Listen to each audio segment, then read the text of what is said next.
أصدرت حزمة من القرارات والتوجيهات: إطلاق البرنامج الرئاسي لتأهيل الشباب للقيادة، إطلاق مشروع بنك المعرفة المصري، دعم وتنمية المشروعات الصغيرة والمتوسطة، تخفيف أعباء خدمة القروض عن كاهل الشباب المصري، انتهاء من تنفيذ بناء 145 ألف وحدة سكنية بالإسكان الاجتماعي للشباب خلال عام 2016، تحديث المناهج التعليمية لجميع المراحل الدراسية، توسع في النشاط الرياضي والارتفاع بمستوى اللياقة البدنية للشباب المصري، إحياء دور قصور الثقافة وإقامة المسابقات الفنية، إطلاق منتدى للحوار مع الشباب، مؤتمر وطني للشباب يعقد بمدينة شرم الشيخ خلال شهر سبتمبر القادم. لا تتخلوا عن تجربتكم، تمسكوا بوطنكم، تمسكوا بالأخلاق وصحيح الدين، تسلحوا بالعلم وواكبوا العصر، وبقوة شبابها ستحيا مصر، تحيا مصر، تحيا مصر.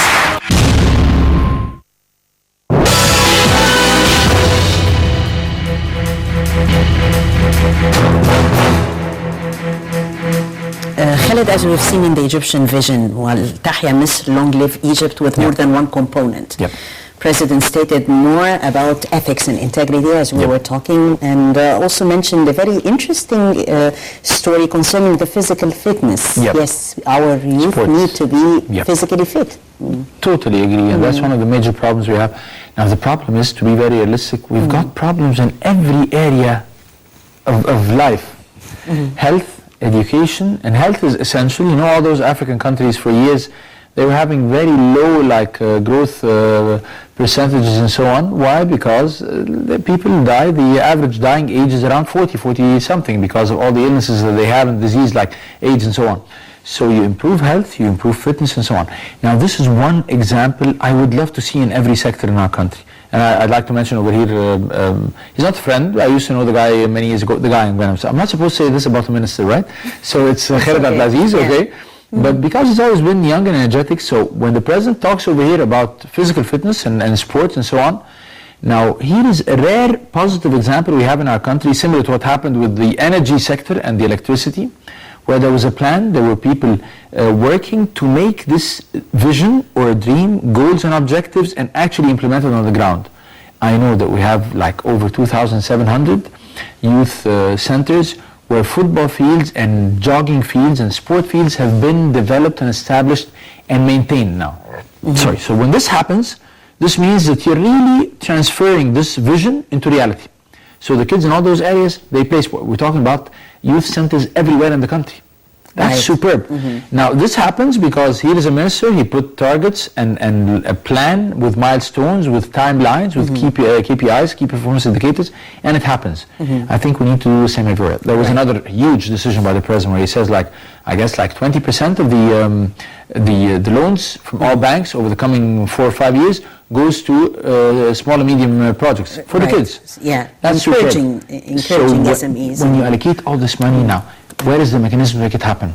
This is where you need to see straight away, not a committee because committees have bad reputation, but you're talking about a task force from the central bank, from the banks, from the Social Development Fund, and from the Ministry of Education also to develop the kids. Everybody goes into this direction. I think we need this more and more. Right. The president was talking also about this initiative concerning the inquisitive mind that we were talking about. When he also mentioned the role that should be played by the cultural palaces. And this is very important in shaping more about the youth vision for the future. They need a complete reshuffle. And the starting point, so this is one of my dreams if the PLP really works well. So it's like a drop in the ocean because you graduate 500 people every intake. You have 6 intakes a year, so that's 3,000. That's nothing. But you would hope that they would transfer the knowledge to other places. That the trainers who got this experiential learning approach would do it elsewhere. So going back to the majority of the people, this needs a very solid plan from the Ministry of Culture, where they would really provide models. There are so many libraries in the country. You need to incentivize the kids to go there. You need to make it part of the educational system. You need to make them culture. And they have book clubs, and they read, and they read and they criticize and they share, and you give them proper sources of information. Now that's a huge I don't see this still happening on the ground, but this has to be initiated. And programs for the kids, media-wise. And let's remember once again the Egyptian Knowledge Bank. The Egyptian Knowledge Bank is the largest library, online digital library for all types of knowledge all over the world. So all you need to do is go www.ekb.eg and work on it. Start. It's a huge bank of knowledge, and people really need to use it. Yeah. Very interesting also is how we will be able to get out of the youth more concerning their experiences. I mean, for the youth as expats, do they share with you, like via Skype or through Facebook? So I'm lucky and privileged that I have lots of followers or people who listen to my show and so on from other countries. And now the good thing is, somehow, what's the feedback for the program in other countries? So I can tell you that some kids actually are coming back from the countries where they're living right now to join the program over here. This is where I'm getting more scared. I just keep praying, oh God, please let it work 100%, because they're really risking lots of things. But the good thing is, people, again, being inside the place or inside the experience, sometimes you don't see the whole thing, the big picture. So when people stay out of the picture a bit, we call it in consulting like a bird's eye view. So you see the big picture more, so you're more relaxed, and sometimes you get it properly. I'm not one of these people who keeps telling myself like, we're much better because we're inside it, and the people outside the country, they have no clue, they don't feel it. Actually, sometimes they see better. So lots of them would come back and tell us, okay, that's a very good idea, but by the way, here's how Harvard does it. Here's how INSEAD in France does it. That's exactly what I was going to ask. Did they tell you about success stories of similar programs in other countries? Yes, and they gave us lots of ideas, by the way. And one of these ideas we actually added to the program, which is we call the CAS, which is Creativity and Activity and Services. We want the kids throughout the program to actually do 30 hours of creativity or activities or services. So we want to enhance even their social capabilities or their contributions and so on. And that was an idea we got from people outside the country, and then I found my son was doing it in school. So it works. It's good to listen to ideas from outside the box again. Social sciences and governance.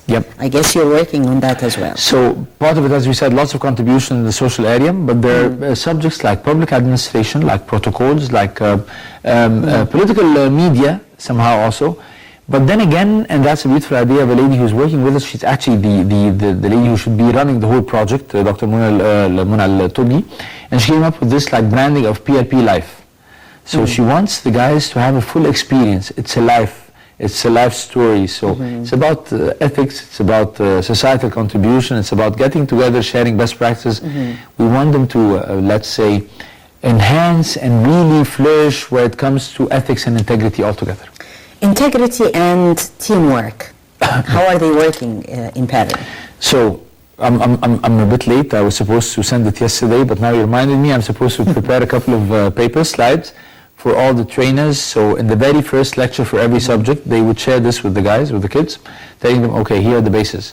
You cannot use other people's quotes. You have to provide references for everything. Citation, here's how we're going to do it. You must work together in teams. So for every... We need this culture more, you know. Yeah, exactly. So they're going to be assessed based on working in teams of 5, and every 5 would work into a certain project in a specific governmental entity, and they have to somehow tell us what was the contribution of everyone in the project. So it's part of their own assessment. We're enforcing this. Governmental entities, sometimes there are, a sense of challenges regarding bureaucracy. So how are the kids going to be dealing with that in a creative way at the same time with that challenge there? Beautiful question. So there are 2 elements out of it. One of the strength points of the project is that it's still under the auspices and the umbrella of the presidency. So we're hoping there's going to be part of the structure that we created from the beginning is somebody we call governmental coordinator. This person would have the authority to send a letter coming to you, and you, Khaled, over here would be scared when you find like President's office telling you, take Khaled for training for a couple of months. So we would expect people, okay, it's coming from the presidency, we're going to follow this, hopefully. That's one thing. The second thing is like we're trying to tell the parties involved once again, the kids, here's how we can run it. So one of the subjects they're going to study is change management.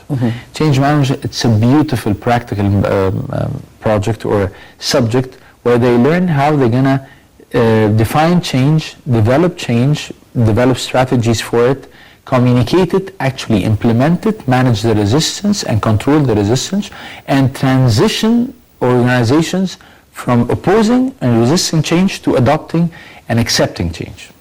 Accepting change and at the same time accepting the fact that there should be equal opportunities. Sure. So this story of equal opportunities, how are the kids dealing with that as well? So that's very interesting. How are they understanding? So the starting point everybody tells you, so I'm going to be... And don't they feel privileged that they are on with this program? The first thing they tell you, I'm going to print like business cards. I'm just participating in the program. That's comic. And then the second thing they tell you, like, I'm going to get for sure a position once I finish. And we tell them, no, you're not going to get a position. You're going to prove your worth by your project of graduation. If it's not really good, then you're not going to pass. Mm-hmm. And after you do your project, like, you're going to join any organization if they're interested in your capabilities and profile.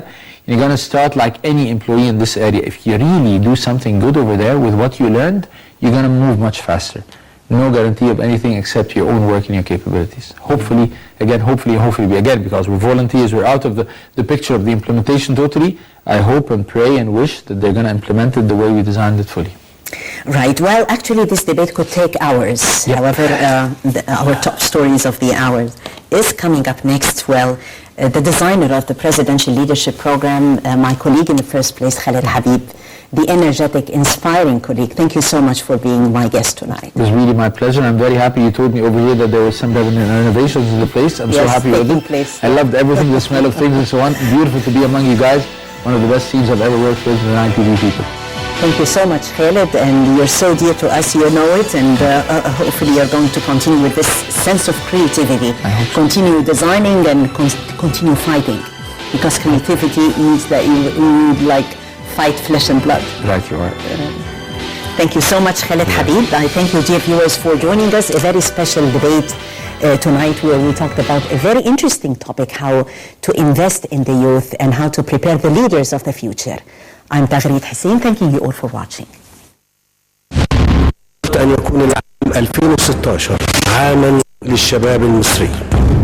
أصدرت حزمة من القرارات والتوجيهات إطلاق البرنامج الرئاسي لتأهيل الشباب للقيادة، إطلاق مشروع بنك المعرفة المصري، دعم وتنمية المشروعات الصغيرة والمتوسطة، تخفيف أعباء خدمة القروض عن كاهل الشباب المصري، إجراء تنفيذ بناء 145 ألف وحدة سكنية بالإسكان الاجتماعي للشباب خلال عام 2016، تحديث المناهج التعليمية لجميع المراحل الدراسية، توسع في النشاط الرياضي، الارتفاع مستوى اللياقة البدنية للشباب المصري، دور قصور الثقافة وإقامة المسابقات الفنية، إطلاق منتدى للحوار مع الشباب، مؤتمر وطني للشباب يعقد بمدينة شرم الشيخ خلال شهر سبتمبر القادم. لا تتخلوا عن تجربتكم، تمسكوا بوطنكم، تمسكوا بالأخلاق وصالح الدين، تسلحوا بالعلم وواكبوا العصر، وبقوة شبابها ستحيا مصر.